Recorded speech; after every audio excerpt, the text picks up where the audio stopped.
Tempo comum, primeira semana, quarta-feira. Tema 3. Oração e apostolado. Pontos a meditar. 1. O coração do homem foi feito para amar a Deus, e Deus deseja e procura um encontro pessoal com cada um. 2. Não desperdiçar as ocasiões de apostolado. Manter firme a esperança apostólica. 3. Oração e apostolado. Pelo sinal da Santa Cruz, livrai-nos, Deus nosso Senhor, dos nossos inimigos. Em nome do Pai, do Filho e do Espírito Santo. Amém. Meu Senhor e meu Deus, creio firmemente que estás aqui, que me vês, que me ouves. Adoro-te com profunda reverência. Peço-te perdão dos meus pecados e graça para fazer com fruto este tempo de oração. Minha Mãe Imaculada, São José, meu Pai, Senhor, meu anjo da guarda, intercedei por mim.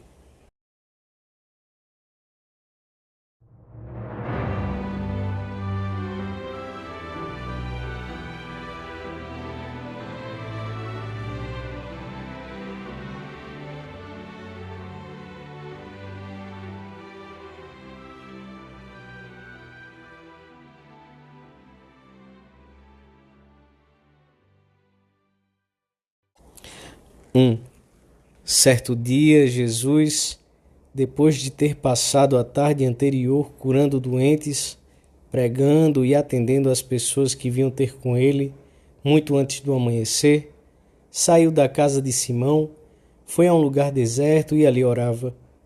Simão e os que estavam com ele saíram em sua busca e, achando-o, disseram-lhe: todos estão à tua procura.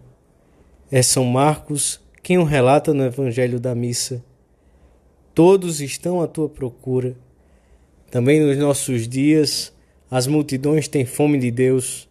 Continuam a ser atuais as palavras de Santo Agostinho no início das suas confissões.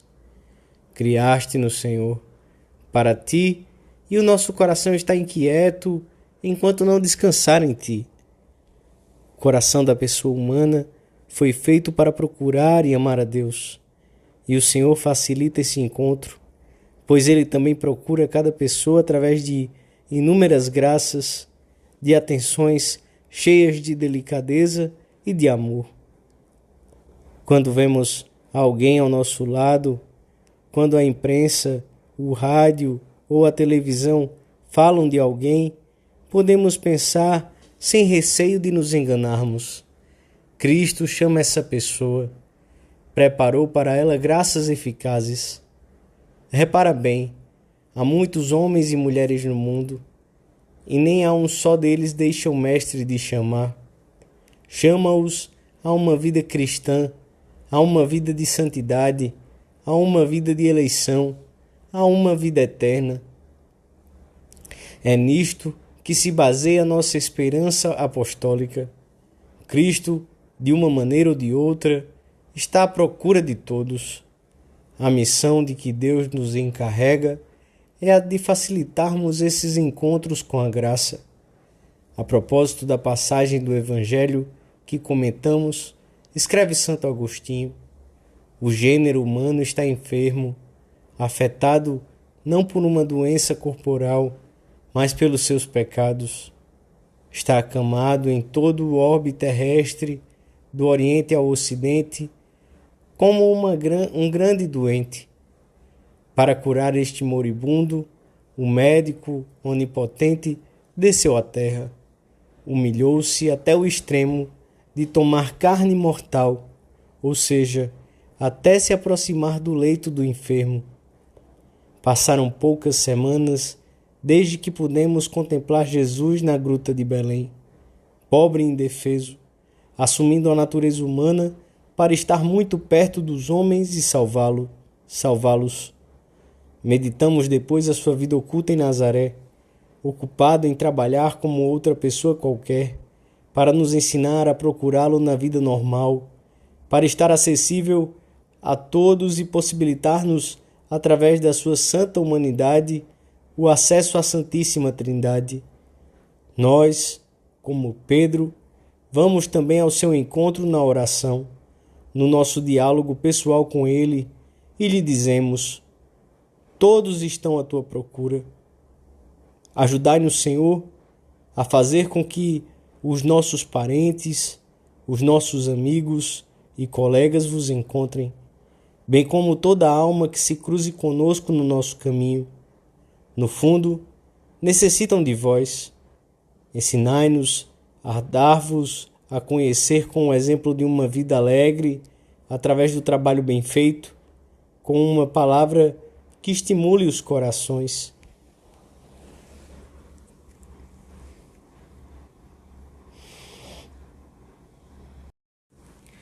Dois. Uma povoação alemã que ficou praticamente destruída durante a Segunda Guerra Mundial possuía numa igreja um crucifixo muito antigo a que as pessoas do lugar tinham muita devoção. Quando iniciaram a reconstrução da igreja, os homens da aldeia encontraram entre os escombros a magnífica talha, mas sem braços. Não sabiam muito bem o que fazer. Uns foram partidários de que se devolvesse ao culto restaurada, com os braços novos. Outros acharam que se devia fazer uma réplica da antiga.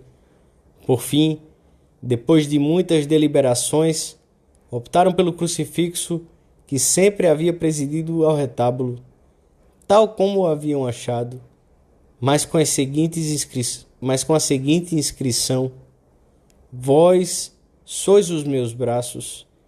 E ainda hoje pode ser visto assim sobre o altar. Nós somos os braços de Deus no mundo, pois o Senhor quis ter necessidade dos homens. Ele nos envia para assim poder aproximar-se deste mundo doente, que muitas vezes não sabe encontrar o médico que o poderia curar. Por isso, não devemos deixar passar por preguiça, cansaço ou respeitos humanos uma única oportunidade.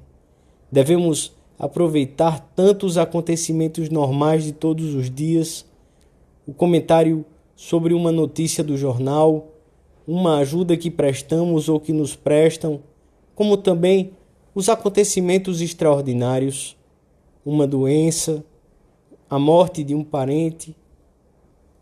Diz um documento do Concílio Vaticano II: os que viajam por força das suas tarefas internacionais, dos seus negócios ou para descansar, não esqueçam que são em toda parte como testemunhas itinerantes de Cristo e que devem portar-se sinceramente como tais. O Papa João Paulo I, na sua primeira mensagem aos fiéis, exortava a que se estudassem todas as possibilidades para anunciar oportuna e importunamente a salvação a todas as pessoas. Se todos os filhos da Igreja, dizia o Sumo Pontífice, fossem missionários incansáveis do Evangelho, brotaria uma nova floração de santidade e de renovação neste mundo sedento de amor e de verdade. Mantenhamos com firmeza a esperança na eficácia da nossa ação apostólica. Por mais difícil que seja o ambiente em que nos movemos, os caminhos da graça são imperscrutáveis, mas Deus quis contar conosco para salvar as almas. Que pena se, por omissão da nossa parte, muitos homens continuassem a viver longe de Deus. Devemos sentir a responsabilidade pessoal de que nenhum amigo, colega ou vizinho possa queixar-se a Deus: Senhor, não encontrei quem me falasse de vós, ninguém me ensinou o caminho. O cristianismo possui o grande dom de enxugar e curar a única ferida profunda da natureza humana. E isso vale mais para o seu êxito do que toda a enciclopédia de conhecimentos científicos e toda uma biblioteca de controvérsias. Por isso, o cristianismo há de durar enquanto durar a natureza humana, diz o cardeal Newman. Perguntemo-nos hoje: quantas pessoas ajudei a viver cristamente o tempo do Natal, que acabamos de celebrar?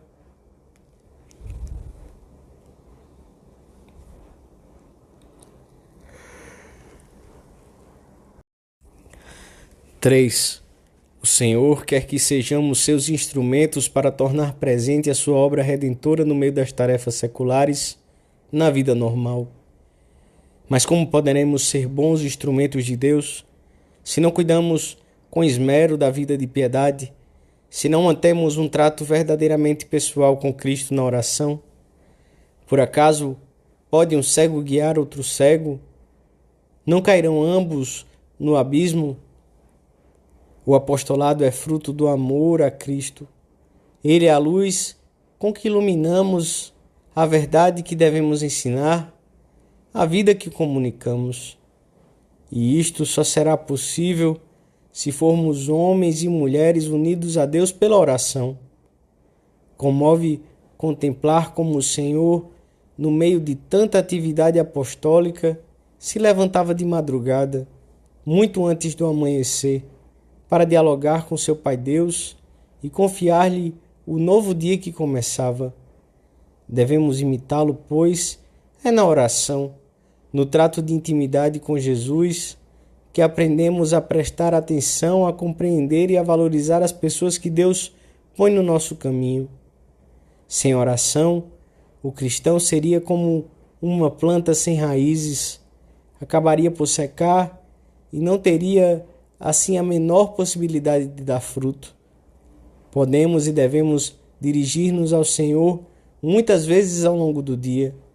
Ele não está longe, está perto, ao nosso lado e ouve-nos sempre, especialmente nesses momentos em que, tal como agora, nos dedicamos expressamente a falar-lhe sem anonimato, cara a cara. À medida que nos abrirmos às chamadas divinas, o nosso dia será divinamente eficaz.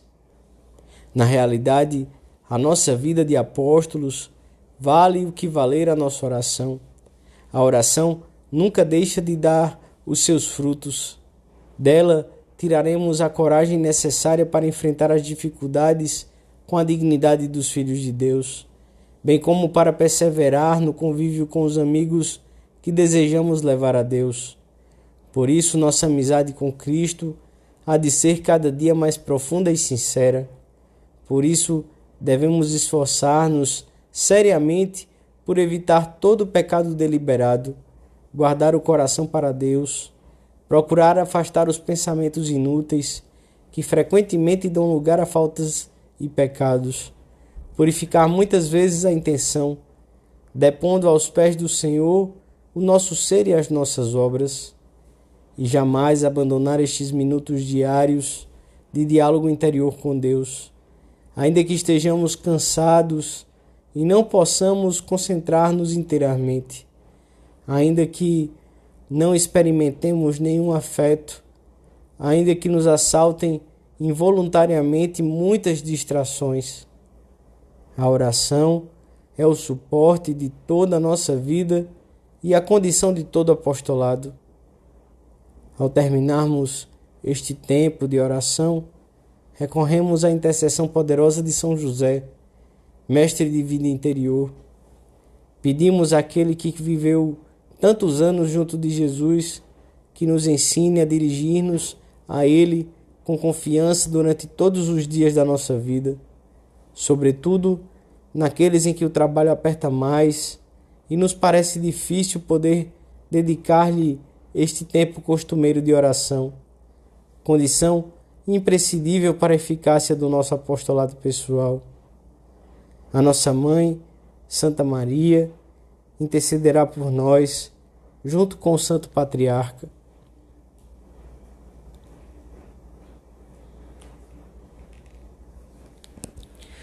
Dou-te graças, meu Deus, pelos bons propósitos, afetos e inspirações que me comunicaste nesta meditação. Peço-te ajuda para os pôr em prática. Minha Mãe Imaculada, São José, meu Pai e Senhor, meu anjo da guarda, intercedei por mim.